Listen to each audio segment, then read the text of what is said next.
wako wa zamani, dreaming of a man or a woman, of an old man or woman, kabla ya ndoa ama hata baada ya ndoa. before marriage or after marriage. Kuna watu ambao wanateswa na wanaume There are people who are tormented by men au wanawake wao wa zamani. or women. They are women, old women.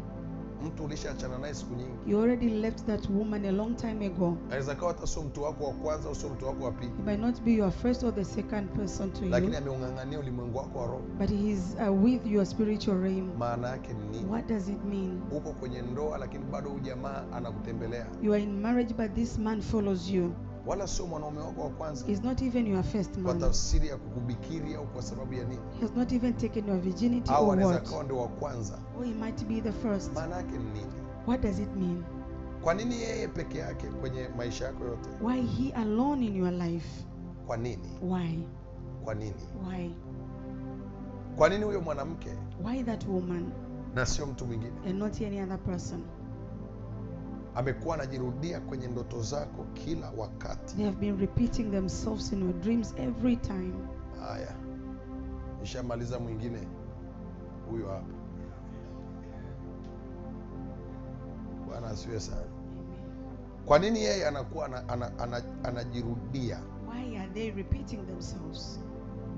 Kwa wale ambao kama ni mwanaume wako wa kwanza If he's your first man au mwanamke wako wa or kwanza, you're the first woman to you, tafsiri nyingine, kuna kitu kinachoitwa agano la ujanani. there is another thing that is called the covenant of youth. Moja ya kitu ambacho unapaswa kumshukuru Mungu sana kama amekuokoa na makosa ya ujanani. One thing that you should thank God is has delivered you from the mistakes of your youth. Daudi anasema, David says, usiyakumbuke maovu ya ujana wangu. do not remember the mistakes of my youth. Maana yake sio rahisi It's not easy kupita ujana to pass through youth stage bila makosa, without mistakes. na ikitokea umepita, And if it happens you have passed through them, lazima ujue ni neema na unahitaji neema ya Mungu ikulinde sana. you should know that you need the grace of God to protect you very much. Maana yake ni nini? What does it mean? Moja kati ya kitu adui wanafanya huwa anawawinda watu katika ujana. One of the things that enemy does is normally hunt people in their youth. Anakuingiza mahali ambapo utoki mpaka umelipa senti ya mwisho. He'll enter to a place where he makes sure that you are not going out until you pay Eneo the last mojawapo la cent. hatari ni eneo la zinaa, One of the places that is very dangerous is the place of ama eneo la kimahusiano. fornication and relationships. Kuna watu hawajawahi kujipanga au kujua hata mahusiano yalianzia wapi. There are people that they did not even know how the relationship started. Wako ndani ya mahusiano haya. Suddenly they found themselves in those Kuna relationships. watu ambao hawakutegemea ule kibaka ndo angembikiri. Kijana huyu hakutegemea kama ni huyu mdada This young man did not expect this sister ambaye haeleweki hata. even have, Wengine ni dada zao kabisa, others are their sisters, lakini amesha mwarest, but he has already been arrested. lakini maisha yake amesha najisika. Their lives have already been defiled. Maana yake ni nini? What's the meaning? Kuna makosa yanaitwa makosa ya ujanani, There are mistakes that are called the mistakes of youth, na lazima ujue namna ya kuyashughulikia. and you should know how to deal with Moja them. kati ya toba Daudi aliwahi kuomba, One of the repentance that David once prayed, alimwambia Mungu, usikumbuke makosa ya ujana he wangu. told God, you should not remember the mistakes of Maana my haya youth. makosa yanaweza kusubiri katika uzee. These mistakes can wait for you in your old age. Haya makosa yanaweza kusubiri katika wakati wako wa kuinuka. They can wait for you at your time for you to rise. Haya makosa yanaweza kusubiri katika wakati wako wa kubarikiwa, These mistakes can wait for you when your time for kama blessing. ya kushughulikiwa ipasavyo, If they are not dealt successfully, na hujajua namna ya kumwomba Mungu akusaidie, and you do not know how to pray, how God to help you, yanaweza kukuhamisha. they can block you. Kuna kitu kinaitwa makosa ya ujanani. There are things that is called mistakes of the youth. Hujaoa bado lakini tayari una watoto wawili. You are not married, but you already have 2 children. Hujaolewa bado lakini tayari una mtoto You mmoja. are not married, but you already have 1 child. Ni kweli tusiyakumbuke mambo ya zamani, It's true we should not remember the things of the past, mambo yaliyopita, the things that have already passed. lakini kila mambo mabaya tunayoyafanya huwa yana matokeo. But every bad thing that we do, they normally have consequences. Ni muhimu sana kuyashughulikia hayo matokeo na ujue namna ya kushughulikia hayo matokeo. It's very important to deal with these consequences and know how to deal with them. Maana yake ni nini? What's the meaning? Maana yake ni nini? What's the meaning? Liko agano la ujana wako, there is a covenant of your la youth kulishughulikia. to deal with. Kama ni yule kijana aliyekubikiri, If the young man that virginated you, au kama ni yule binti ambaye ulilala naye kwa mara ya or kwanza, that lady that you slept with for the first unatakiwa time, ushughulike na kitu kinachoitwa agano la ubikira, you should deal with the covenant of ambalo virginity linakufuatilia mpaka kwenye ndoa yako. that follows you even to a marriage. Lakini pia But also, kama ni kijana ambaye wala ni watatu kwenye maisha yako, but if you're a young man and that one is the third person to your ni wa life, pili kwenye maisha or yako, the second to your au wa life, 200, or the 200, lakini umejikuta anaendelea kujitokeza kwenye ndoto zako, but you find that he's happening, appearing in your dreams, yamkini huyu uliyekutana naye ni wakala wa giza, perhaps this one is an agent of hell. na unatakiwa ujue ya kwamba unahitaji kuingia maombi maalum.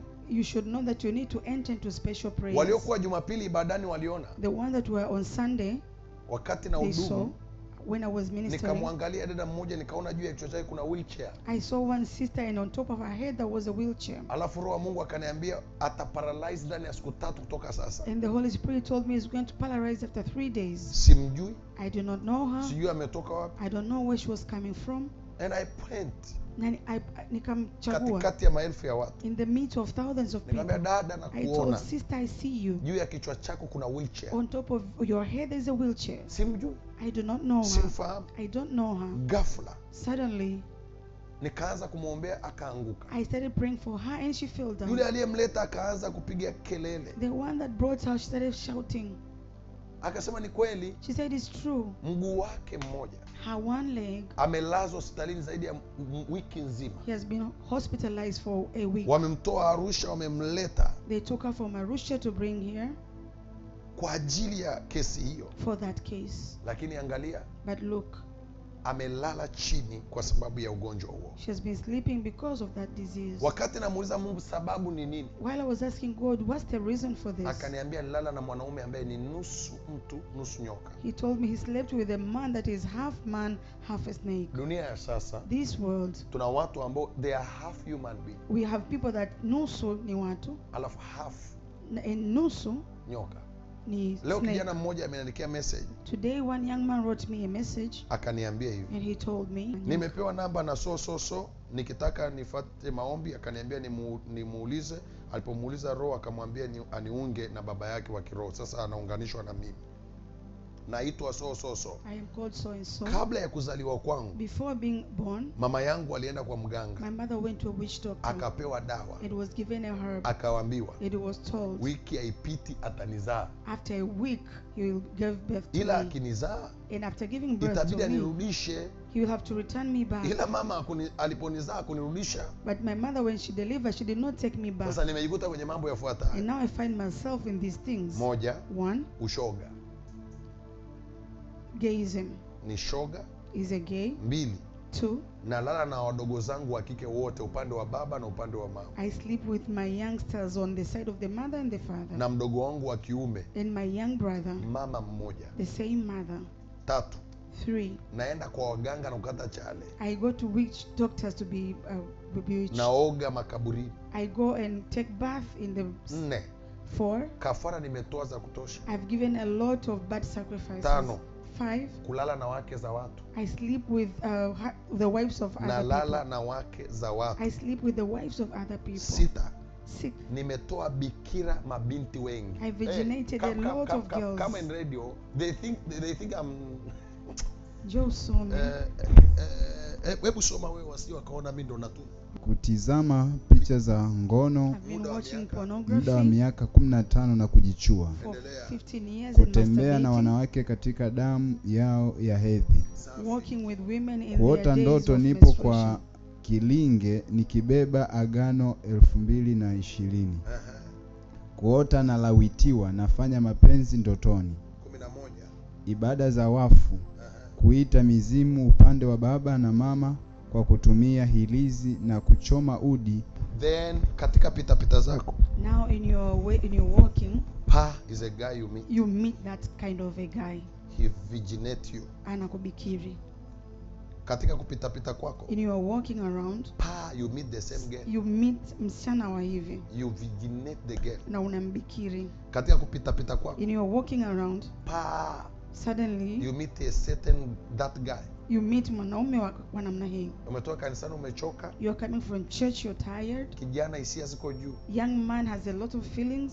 You find that girl, Unamtafuta msichana huyo, you sleep with the girl. unalala naye. That's the end of you, Huo ndio mwisho wako, the end of your future. mwisho wa future yako. Lakini haijawa mwisho. But it's not the end. There is a grace, Kuna neema, and that's why God sent us na here. ndio maana Mungu ametutuma hapa. Mwana wa damu hakuja kuhukumu The ulimwengu, son of David did not come to judge the bali world, alikuja ili ulimwengu uokolewe kupitia yeye. but he came to deliver the world through him. Kwa hiyo usianze kuwa na stress. Do not have stress. Yesu anapofunua haya When Jesus revealed ni this, kwa ajili ya kukusaidia. is to want to help you. Asilimia kubwa ya watu wanaoota wanaume Great percentage of these or people that dream these men, wanawapinga njiani, they block their ways. wanashindana nao. They are fighting with them. Ama hao wanawake, All these women they were half human being walikuwa either nusu watu and half a serpent. na nusu Kwa hiyo unang'ang'ana sema ushoga utaisha. and you say gayism will end. Ushoga huwezi kuisha, Gayism won't kwa sababu end. wanaofanya ajenda za ushoga ni nusu watu nusu majini. Because the ones that are doing this agenda are half human beings, half snakes.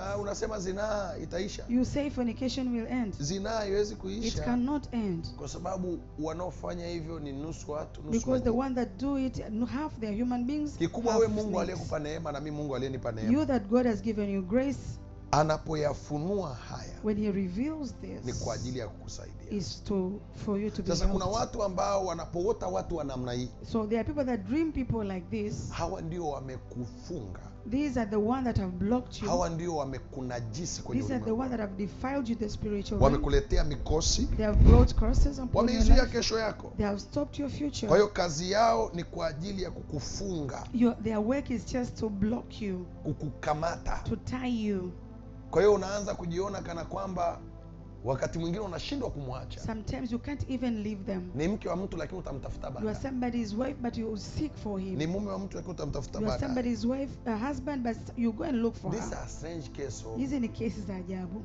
Kwa hiyo wewe ambao umekuwa unaota mtu wa namna hiyo, So you that have been dreaming somebody like this, wala hujui alipo, and you don't even know where he is. mlishapotezana muda You mrefu, lost each other for a long lakini time, hajapotea kwenye memory but he yako. has not been lost in your memory. Kuna watu sasa hivi wanafanya zinaa kwa madawa, There are people that do fornicate by herbs. wanafanya zinaa kwa madawa, They do fornicate by herbs. wanakamata wake za watu kwa They madawa, catch people's wives by herbs. wanakamata waume za watu kwa They madawa. take people's husbands by herbs. Ikiwa ulitokea umejikuta kwenye makosa ya ujanani, Perhaps you find yourself in the mistakes of the youth. naomba nikwambie bado lipo I tumaini. want to tell you there is hope.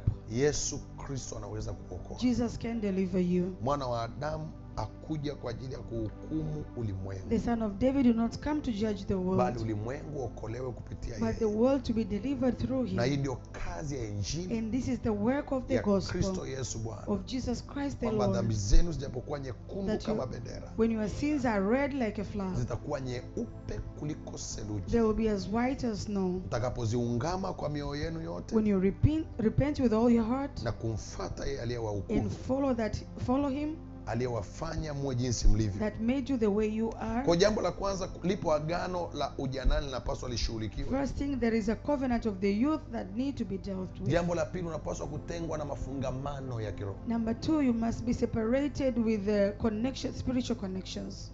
Zinaa ama uasherati Fornications or adultery unafungamanisha nafsi za watu, connects people's souls. kwa lazima ufundishwe So you should be taught namna ya kujitenga na watu uliolala nao kabla ya ndoa, how to separate yourself with the people that you slept with them na before wale ambao marriage, ulilala nao hata ndani ya ndoa, and those that you slept with after marriage, kwa sababu ya kunaswa because of being snared au kwa sababu ya kukamatwa na or shetani. being snared by Satan. Kwa hiyo lazima ufundishwe So you should be taught namna ya kujidisconnect. how unaweza ukajitoa kwao.